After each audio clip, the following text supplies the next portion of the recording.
Good morning everyone, কেমন আছেন সবাই? আশা করি সবাই খুব ভালো আছেন। তো চলে এসেছি আবার একটা নতুন ব্লগ নিয়ে। অনেক দিন হয়ে গেছে আমার কোনো ভিডিও ছাড়া হয়নি। আর লাস্ট যেমনটা বলেছিলাম, আমি খুব অসুস্থ ছিলাম বিছানা থেকে পড়ে গিয়ে, তারই আর কি কনসিকুয়েন্সি ফেস করছিলাম। এখানে ব্যথা, ওখানে ব্যথা, সেখানে ব্যথা, স্টিল একটু আধটু আছে এখনও। তারপরে মানে শরীরটাই ঠিক ছিল, মানে কাজ করছিল না, কি ব্লগ করব। তারপর এই পূজা আচ্ছা গেল, একটু ব্যস্ত হয়ে পড়েছিলাম। এই দু একদিন বাইরে বেরাতে হয়েছে তার মধ্যে। তারপরে মা আমার খুব অসুস্থ ছিলেন, এখানে এসে ছিলেন কিছুদিন। মন মেজাজটাও তার জন্য ঠিক ছিল না, মা খেতে টেতে পারছে না। মানে জ্বর হয়েছিল, তারপর থেকে খাওয়া দাওয়া একদম টোটালি বন্ধ হয়ে গেছিলো। আর আমার এখনও বিছানা তোলা হয়নি, এই মশারি মশারি খাটানো রয়েছে, প্লিজ কিছু মনে করবেন না। আর এখানে নিয়ে এলাম যে দেখি রান্নার হাত চেঞ্জ হলে যদি একটুখানি ভাল লাগে খেতে। এত ভালোবাসা আমার রান্না খেতে, কিছুই খাচ্ছিল না। তার মধ্যে টানটা ছিল, সেই ওনার ইচ্ছা ছিল পুজোর মধ্যে উনি এখানে থাকবেন, কিন্তু দেখছি টানটা হচ্ছে, খাচ্ছে না। একটা মানুষকে কদিন আমি নিজের ভালো লাগে মাকে রাখতে বলে আটকে রাখবো? তারপরে উনি যে ডাক্তার দেখান, আমি বললাম তুমি ডাক্তারের সাথে, ডাক্তারবাবুকে আরেকবার চেক আপ করাও, না হলে এরমভাবে ফেলে রাখা যায় না একটা মানুষকে। তারপরে তাড়াহুড়ো করে ডাক্তারকে ফোন করা হলো। তো কপাল ভালো, উনি বসবেন বলেছিলেন ষষ্ঠীর দিন, মেবি নয় সপ্তমীর দিন। তো তখন ওই ডাক্তারের উনি বসবেন বলে তাড়াহুড়ো করে আবার মাকে আমি আর ঝুমকি দিয়ে এলাম, মানে দিয়ে এসছি স্টেশনে। বাবু ওখান থেকে মাকে পিক করেছে, পুরো ডাক্তারখানা নিয়ে গেছে, আমি আর ঝুম আবার উল্টো পথে চলে এসেছি। আমরা ওখানে থাকিও নি। তো খুব কষ্ট হয়েছিল সেদিন, খুব কষ্ট হয়েছিল। আর কাঠফাটা রোদ তার মধ্যে। তো আজকে হচ্ছে পুজো আচ্ছা গেল, আজকে হচ্ছে একাদশী, পরের দিন দ্বাদশী আজকে। তো আপনারা কেমনভাবে পুজো কাটালেন জানাবেন। আমি বেরাইনি, আমি একদমই বেরাইনি। আর কেনাকাটাও সেইভাবে এবার কিছুই করিনি আমরা।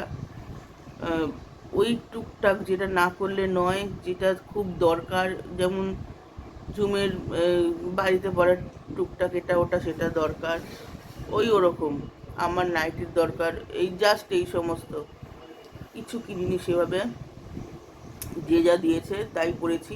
ওই একদিন পরে অঞ্জলি দিয়েছি, আর একদিন মা বরণ করেছি। এই দুদিন দুটো শাড়ি ভেঙেছি। তো তারপর মা এখন ওনার টানের সমস্যাটা এসে গেছে খুব, মা টান হয়। তো এটা মানে জিনগত সমস্যা, কিছু করার নেই। আমার বড় মামাকেও দেখেছি খুব কষ্ট পেয়েছে এককালে,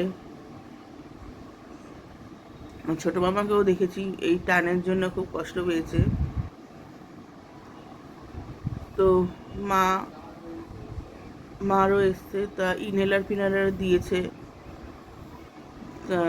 আর ওষুধ দিয়েছে যাতে খাওয়াটা, ওই জ্বরের জন্য ডাক্তারবাবু বলেছেন যে খেতে যে পাচ্ছেন না সেটা কোনো সমস্যা নয় বড়, কারণ জ্বর হলে এখন এরকমই হচ্ছে, কেউই খেতে পাচ্ছে না, মুখটা আর কি নষ্ট হয়ে যাচ্ছে, খিদে হচ্ছে কিন্তু খেতে পাচ্ছে না। আংটিটা দেখুন খুলে, এখানে আঙুলটা চুলকাচ্ছিল, খুলে রেখে দিয়েছি এখান থেকে। তো এখন ক্যামেরাতে দেখলাম হাতটা খালি কেন। তো এই হচ্ছে কথা।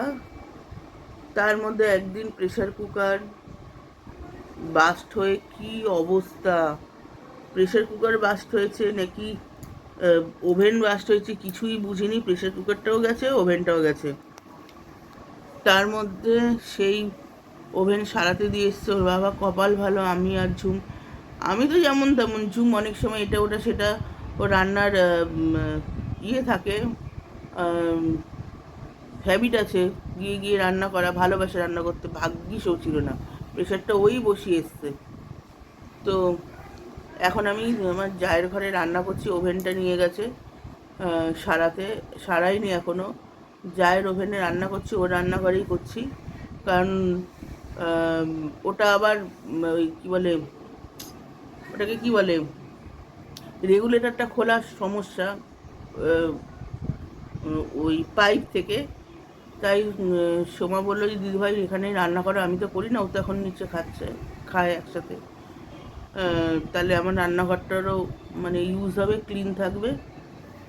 আমি তো ঠিক আছে, যতদিন না ওভেন আসে ততদিন। এই তো আপনারা কেমনভাবে পুজো কাটালেন বলবেন। এবার তো খুব জায়গায় জায়গায় ভীষণ সুন্দর সুন্দর প্রতিমা হয়েছে, তারপরে ওটাকে কী বলে, প্যান্ডেল খুব সুন্দর হয়েছে, দেখেছি এক এক জায়গায়। আর অনেক জায়গায় আবার বৃষ্টিও হয়েছে, তাও একটু আধটু কিছু কিছু জায়গায় হয়নি যে এই হচ্ছে কপাল ভালো, আবার কিছু কিছু জায়গায় খুব সমস্যা হয়েছে।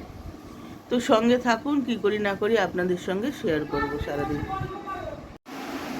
তো বন্ধুরা, রান্নাবান্না এই জাস্ট করে এলাম, দেখাচ্ছি আপনাদের কি রান্না করেছি। তো এখানে আছে ডাল, এখানে কুমড়ো বটি, এখানে এই যে একটুখানি আলু সিদ্ধ রয়ে গেছে, আলু সিদ্ধ, আর এই যে বড়া ভাজা মা খেয়েছে, আর খেয়েছে এখানে বাঁধাকপি করেছি, বাঁধাকপি দিয়েছি, আর ননদ ডাল দিয়ে দিয়েছে। আর এখানে কি আছে, ও কালকে 2 পিস মাটন ছিল, একটা তুবাই খেয়েছে, একটা ঝুম খাবে। এখানে চাটনি রয়েছে, লেফট ওভার, আর এখানে হাঁসের ডিমের কষা। এই রান্না হয়েছে, তুবাই তো হাঁসের ডিম খায় না, তো ও অমলেট খেয়েছে, আর কালকের পনির ছিল, পনির খেয়েছে। তো রান্না করে আসার পর পিঠে এত যন্ত্রণা হচ্ছে, শুয়ে পড়েছি একটুখানি। আর এখনও স্নান করিনি, যাব স্নান করতে। ঝুম এবার শাড়ি নিয়েছে মামাবাড়ি থেকে, মানে চায় তো না কিছু, তো শাড়ি পরতে ভালোবাসে দেখে ওর মামি এবার শাড়ি কিনে দিয়েছে ওকে। তো শাড়ি পরেছে,